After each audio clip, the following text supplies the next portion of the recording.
Et ce que j'ai senti chez 3B, c'était que je pouvais être un entrepreneur salarié. C'est bizarre hein, comme terme, mais et c'est toujours le cas d'ailleurs. J'ai évolué après chez 3 Brasseurs, même en tant que directeur de la franchise, j'étais un entrepreneur de la franchise, salarié de 3 Brasseurs. C'est-à-dire que j'organisais mon réseau comme je le voulais, j'organisais mon recrutement. Il y avait un résultat à atteindre, il y avait une cible. Hein. Par contre, le chemin pour aller jusqu'à la cible, je décidais du chemin pour aller jusqu'à la cible. C'est toujours le cas aujourd'hui. Et quelque part, je pense que c'est valable un petit peu pour tout le monde. Mais la force de 3 Brasseurs, et je pense que on parle de culture, c'est que c'est la culture de l'entrepreneuriat. Le fondateur de 3 Brasseurs était un entrepreneur très audacieux à l'époque. Et je pense que depuis 2010, ce qui a fait que 3 Brasseurs s'est fortement développé, c'est qu'à la tête de 3 Brasseurs, on a eu des entrepreneurs avant tout. Moi, je me souviens de ce que me disait Eric à l'époque. Il me disait moi, je ne veux pas qu'on me parle de gestion, je veux qu'on me parle des hommes et de la ligne du haut. La gestion, on voit après. Et ça, dans des groupes organisés, bien souvent, c'est l'inverse. Hein, c'est-à-dire qu'il y a très peu de latitude en fait, pour les collaborateurs. C'est les clés de la réussite. Et si nos franchisés aussi aujourd'hui fonctionnent bien, c'est parce que quelque part, alors certainement avec quelques aspérités, mais ils fonctionnent un petit peu comme ça. On a nous des franchisés qui ont ouvert leur restaurant. Aujourd'hui, c'est leurs enfants qui ont repris. Donc les enfants sont eux-mêmes des entrepreneurs. Et puis on a des franchisés qui avaient des directeurs qui sont devenus des entrepreneurs aussi parce qu'ils ont eu la chance de travailler avec eux et de pouvoir aussi se développer avec. Donc je pense qu'il y a cette notion d'entrepreneuriat, elle est extrêmement forte chez nous. Et aujourd'hui, aux 3 Brasseurs, la grande force qu'on a, c'est qu'à des anciens patrons, on peut proposer un poste avec une certaine marge de manœuvre, une liberté d'action, où ils peuvent encore s'éclater en fait quand on a eu l'habitude d'être à son compte.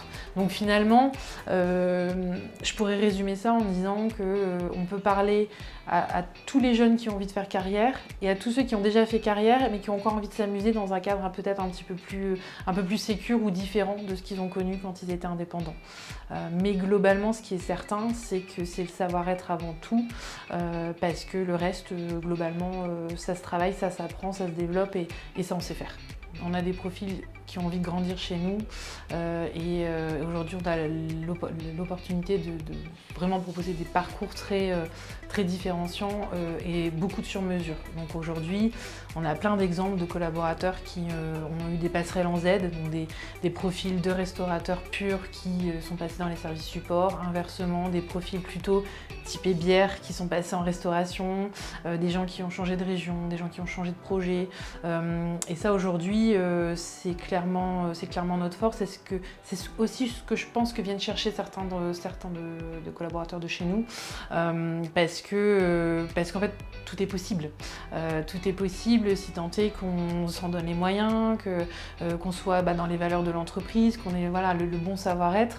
Mais globalement, on peut faire tout ce qu'on veut. Il y a la moitié du personnel qui justement projette d'autres choses dans leur vie. Et nous, on les aide, on leur donne ce tremplin-là. Donc, ils vont apprendre, ils vont acquérir des connaissances qui vont leur servir malgré tout, même s'ils vont changer complètement de domaine, que ce soit la rigueur, que ce soit aussi l'autonomie ou bien que ce soit également le travail d'équipe, la bonne humeur aussi, ça se travaille. Hein, c'est un milieu stressant et quand on reste de bonne humeur malgré les épreuves, c'est vraiment pour moi quelque chose qu'on a, comme on dit en anglais, un achievement un peu. Donc non, oui, il y a cette culture-là et pareil pour moi, en fait, ça me permet de développer mes propres projets aussi également. Donc comme j'avais parlé de formation et tout ça, ça m'a permis de tester aussi ces compétences-là que j'avais faites ailleurs aussi, en fait. Ouais. Au niveau des restos, ce qui est super intéressant, dans le passé, dans le fond, l'évolution est intéressante. Dans le passé, les directeurs étaient plus des gérants de restaurants qui faisaient exactement ce que le centre support dictait. C'est vraiment un style checklist. Là. Voici ce que tu as à faire, fais pas de l'attitude. Puis maintenant, on donne vraiment le pouvoir aux équipes en restaurant. On fonctionne avec une formule de conseiller. Donc, tu as des conseillers opérationnels, en ressources humaines. Nous, on est en mode conseil aussi, au niveau du marketing local. Puis les décisions leur reviennent à eux. Au final, justement pour créer le leadership, l'entrepreneuriat et tout ça, ils nous conseillent. On est là pour eux. C'est sûr que si ça ne fonctionne pas ou c'est une mauvaise avenue, on est là pour les guider. Mais à la base, tout passe par eux. On est là pour les supporter au centre du sport pour que justement ils gèrent dans le fond chaque établissement comme si c'était le leur à eux. Ce qui anime l'équipe, je pense, c'est d'abord, encore une fois, d'ancrer toujours ces valeurs au quotidien, dans les briefings, dans notre management. Et c'est aussi cette volonté systématique d'être dans l'innovation. Donc on a ce produit fort qui est la bière, et on a cette chance, c'est d'innover constamment, d'avoir des bières du moment, des bières éphémères, des créations du brasseur. Et donc ce qui tient cette équipe, nos équipes d'une manière générale, en dehors de nos valeurs de convivialité, de simplicité et de générosité, c'est aussi le fait qu'on apprend tout le temps des nouveautés, on a envie, on propose des choses à nos clients nouvelles tout le temps. Donc ça, c'est aussi très très fort. Vous allez dans n'importe quel autre concept de restauration, même le meilleur, c'est souvent assez uniforme. On a une carte à les lancer, on est parti pour 4 mois, 5 mois, 6 mois, et puis ça ne change pas. Ce qui change, c'est le client qui se présente à nous, c'est la grande table qui arrive ou la petite table qui arrive. Mais nous, tous les 15 jours, peut-être même parfois toutes les semaines, on a quelque chose de nouveau qui arrive sur la table, on doit le proposer, on doit l'apprendre, on doit le connaître, on doit le goûter. Donc on est dans quelque chose de tout à fait atypique. Beaucoup la culture de test où on dit OK, on essaye des nouvelles choses, on va. Puis je pense aussi chez Trois Brasseurs, ce qui est intéressant et ce qui est important de dire, c'est qu'on a la place à l'erreur. Donc effectivement, on nous encourage à essayer, à développer, à innover. Mais si jamais, effectivement, il y a un échec, eh ben, on n'est pas tenu, on n'est pas blâmé, si vous voulez, par le fait. Et au contraire, ça nous permet d'échanger avec d'autres pays, parce que c'est ça aussi l'international, c'est ça la culture 3B, c'est de dire, par exemple, au Canada, on sait très bien que le marché de la canette, c'est un marché au niveau de la bière que zéro problème. Tout le monde achète des canettes, si vous allez dans les épiceries et tout. En France, c'est pas du tout la même perception, même si ça tend à changer en ce moment.